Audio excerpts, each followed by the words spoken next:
بسم اللہ الرحمن الرحیم۔ بسم اللہ الرحمن الرحیم۔ السلام علیکم ورحمۃ اللہ وبرکاتہ۔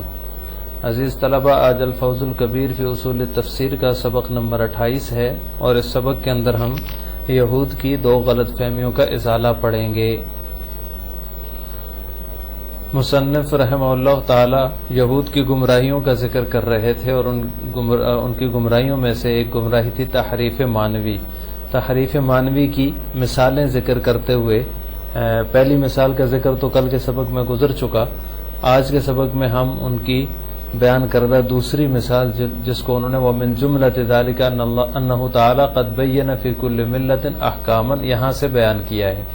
تو تحریف معنوی انہوں نے جو ہے وہ غلط فہمی کی بنیاد پر اللہ تعالیٰ کا جو نازل کردہ کلام تھا، توریت جو ان کے اوپر نازل کی گئی تھی، اس میں انہوں نے تحریف معنوی کی اپنی غلط فہمی کی بنیاد پر۔ تو اس کی یہ دوسری مثال ہے، پہلی مثال ہم کل کے سبق میں پڑھ چکے ہیں۔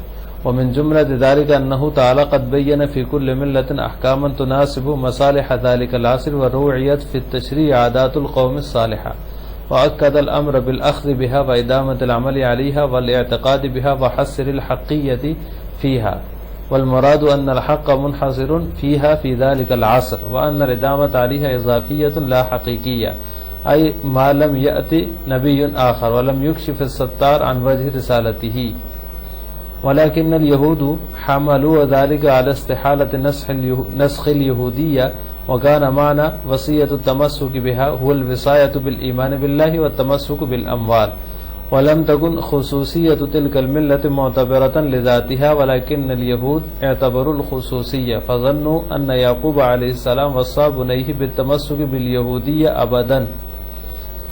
اس عبارت کا ترجمہ یہ ہے کہ ان کی گمراہیوں میں سے ایک گمراہی یہ بھی تھی کہ اللہ تعالیٰ نے ہر مذہب میں ایسے احکام نازل کیے ہیں تناسب مصالح ذالک العصر جو اس زمانے کی مصلحتوں کے مناسب ہوں، اور شریعت کی دستور سازی میں قوم کی عادتوں کی راہ پر چلے ہیں یا ان کی رعایت کی گئی ہے۔ وَأَكَّدَ الْأَمْرَ بِالْأَخْذِ بِهَا، اور ایسی پرزور تاکید کے ساتھ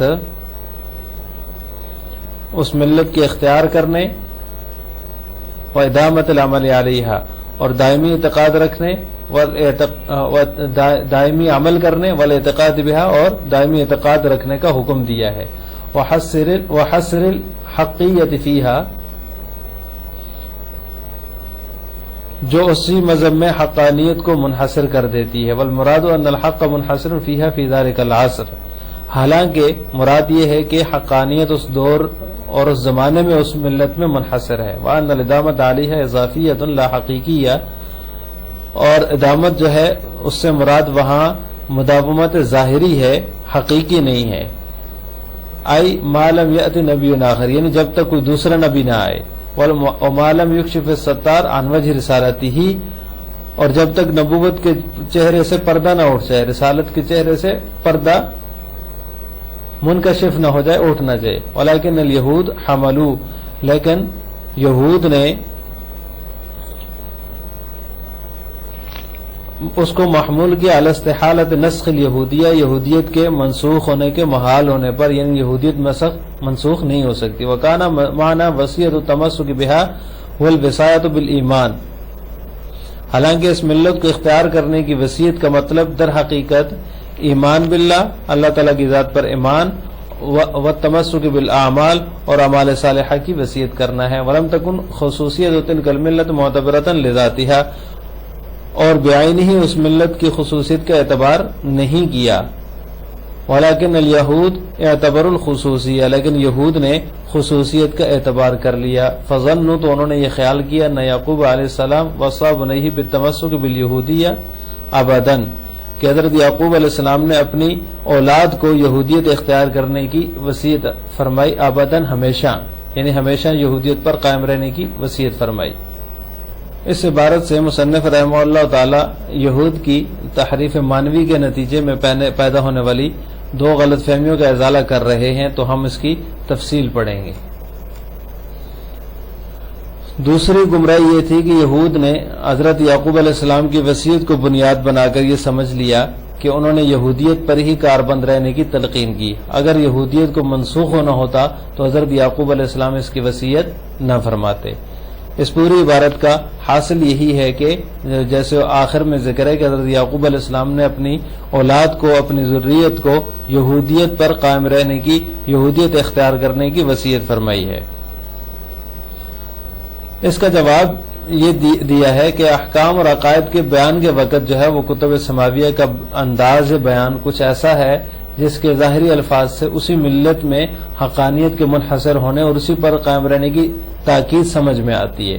یعنی جب کتب سماویہ نازل ہوتی ہیں تو مصالح عصری اور عصری تقاضا اور اہل زمانہ کی صلاحیتیں اور ضروریات کے مطابق جو ہے وہ کتب سماویہ نازل ہوتی ہیں.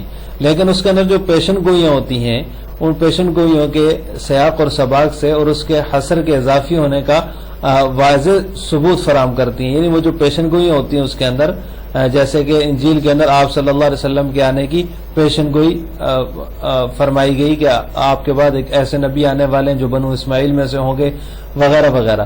تو یہ جو پیشن گوئیاں ہوتی ہیں ان کے سیاق و سباب سے پتہ چلتا ہے کہ اس حصر کا یہ حصر جو ہے یہ جو جس میں حقانیت کا ذکر ہے یہ اضافی ہے، کوئی حقیقی نہیں ہے. تو وہ پیشن گوئیاں جو ہوتی ہیں وہ حصر کے اضافی ہونے کا واضح ثبوت فراہم کرتی ہیں. تو یہودیوں نے کیا کیا، ان پیشن گوئیوں کے اندر تحریف کر کے عوام کو یہ سمجھانا شروع کر دیا کہ حقانیت ہمارے ساتھ ہی خاص ہے، حقانیت یعنی جو سچا دین ہے وہ ہمارا ہی ہے اور ہم ہمیشہ ہمیشہ اسی بات پر قائم رہیں گے، کیونکہ یعقوب علیہ السلام نے جو ہے وہ ہمیشہ یہودیت کو اختیار کرنے کی وصیت فرمائی ہے. تو انہوں نے ان پیشن گوئیوں کے اندر تحریف کر دی. تو تحریف مانوی کی یہ دوسری مثال ہے. اس کو قرآن کریم نے بڑے واضح انداز میں رد کیا ہے. جہاں تک حضرت یعقوب علیہ السلام کی وصیت کا ذکر ہے تو اس کا ذکر قرآن نے بڑے واضح الفاظ میں ذکر کیا ہے. ام کنتم شہداء اذ حضر یعقوب الموت اذ قال لبنیہ ما تعبدون من بعدی قالوا نعبد الہک و الہ آبائک ابراہیم و اسماعیل و اسحاق الہا واحدا ونحن له مسلمون. اب اس کا مطلب یہ ہے کہ وصیت کے وقت تم تو موجود نہیں تھے. قرآن نے ان کے اوپر رد کرتے ہوئے یہود کے اوپر فرمایا کہ تم تو اس وقت موجود نہیں تھے، تمہیں کیا پتا. آؤ میں تمہیں بتاتا ہوں. قرآن کہہ رہا ہے کہ میں تمہیں بتاتا ہوں کیا سوال جواب ہوا تھا. حضرت یعقوب علیہ السلام نے کیا سوال جواب ان کے سامنے ہوا اور انہوں نے کیا جواب دیا. تو حضرت یعقوب علیہ السلام نے توحید اور اسلام کی وصیت کی تھی. یہودیت کا تو اس مجلس میں ذکر ہی نہیں تھا. یا بنی ان اللہ اصطفی لکم الدین فلا تموتن الا وانتم مسلمون فرمایا تھا. تو یہ نہیں کہ یہودیت پر قائم رہنا، بلکہ انہوں نے تو جو ہے فرمایا کہ ان اللہ اصطفی لکم الدین فلا تموتن الا وانتم مسلمون، تم فرما برداری کی زندگی گزارنا. تو فرما برداری کی وصیت انہوں نے کی تھی. انہوں نے یہ نہیں فرمایا تھا کہ یہودیت پر ہمیشہ ہمیشہ کے لیے قائم رہنا. اس کا جواب یہ دیا ہے قرآن کریم نے. تیسری جو تحریف مانوی کی مثال ہے وہ ہے اللہ تعالیٰ نے ہر مذہب کے اندر انبیاء اور ان کے متبعین کو مقرب اور محبوب کے لقب سے نوازا. اب اس میں کوئی بعید نہیں کہ کسی جگہ محبوبین کی جگہ ابنا کا ذکر کر دیا، اور تو اس سے یہودی یہ سمجھ بیٹھے کہ یہ اعزاز صرف یہود اور اسرائیل کے ساتھ خاص ہے اور نجات یقینی جو ہے وہ یہودیوں کے لیے ہی ہے، کیونکہ نحن ابناء اللہ، ہمیں اللہ تعالیٰ نے اپنا ابنا کا قرار دیا ہے. جیسے کہ وہ دعویٰ کرتے ہیں کہ ہم اللہ تعالیٰ کے برگزیدہ ہیں، اللہ تعالیٰ کے خاص ہیں. اس سے انہوں نے یہ سمجھ لیا، حالانکہ یہ تو ایک مذہب کے اندر جو ہے وہ انبیاء اور ان کے متبعین کے لیے ایک محبوب اور مقرب کا لفظ ہوتا ہے. یعنی اس کے لیے اللہ تعالیٰ کوئی بھی لفظ ذکر فرماتے ہیں. محبوب اور مقرب کی جگہ ابناء اللہ کہہ دیا تو یہ اس طرح کا لفظ ہوتا ہے. اس کا جواب قرآن کریم نے اس طور پہ دیا ہے کہ بلا تخصیص ملت صفت انقیاد اور اطاعت کی بنیاد پر نجات کا واضح اعلان قرآن نے کیا ہے. بلا من اسلم وجہہ الی اللہ، بلکہ وہ جو ہے جو اپنے آپ کو جو ہے وہ اللہ کی طرف متوجہ کرے گا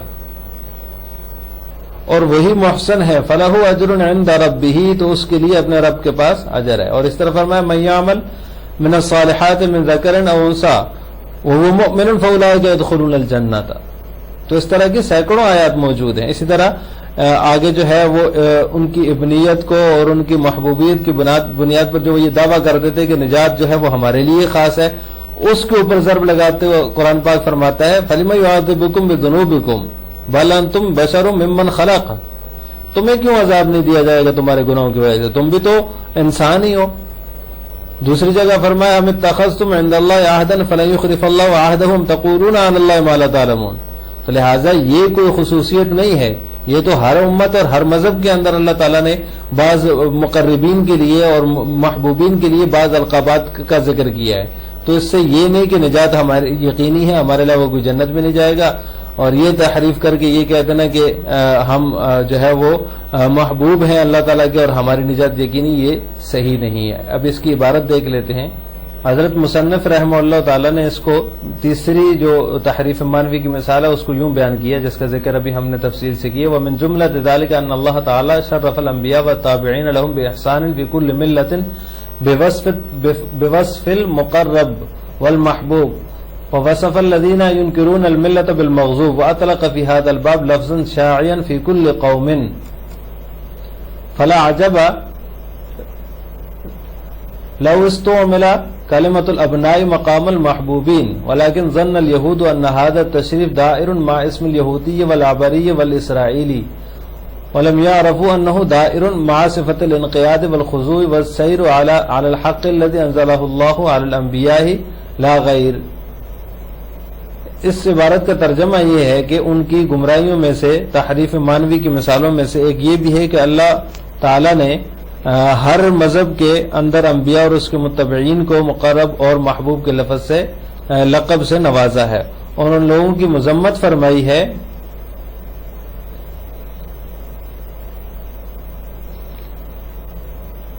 صفت مغضوب کے ساتھ جو ملت کا انکار کرتے ہیں، ينکرون الملت بالمغضوب، واطلق فی هذا الباب لفظا شاعیا، اور اس باب میں اس موقع پر خطاب ایسے الفاظ سے ہوا جو کہ ہر قوم میں رائج رہا، شاعیا فی کل قوم، ہر قوم میں رائج رہا۔ فلا عجب، تو کوئی تعجب کی بات نہیں ہے کہ محبوبین کی جگہ لفظ ابنا کو ذکر فرمایا ہو، کلمۃ الابنا مقام المحبوبین، محبوبین کی جگہ ابنا کا لفظ ذکر فرمایا ہو، اور یہودی یہ خیال کر بیٹھے کہ ان هذا تشریف دائر مع اسم اليهودي والعبری، کہ یہ اعزاز یہودی، عبرانی اور اسرائیلی کے نام کے ساتھ خاص ہے، ولم يعرفوا انه دائر مع صفت الانقیاد والخضوع، اور یہ نہیں جان سکے کہ یہ اعزاز جو ہے یہ اطاعت اور انکساری اور اس چیز کی تکمیل پر منحصر ہے، یعنی ان احکام کے نفاذ اور اجرا پر منحصر ہے جن کا ارادہ انزلہ اللہ علی الانبیاء لا غیر، جن کا ارادہ فرمایا اللہ تعالیٰ نے بعثت انبیاء کے ذریعے، نہ کہ کسی اور چیز پر۔ وقد ارتكز في خواطرهم كثير من التأويلات الفاسدة من هذا القبيل وتلقوها وتوارثوها عن آبائهم وأجدادهم، فدحض القرآن العظيم قرآن الكريم هذه الشبهات على أتم وجه۔ اس عبارت میں حضرت شاہ صاحب فرماتے ہیں کہ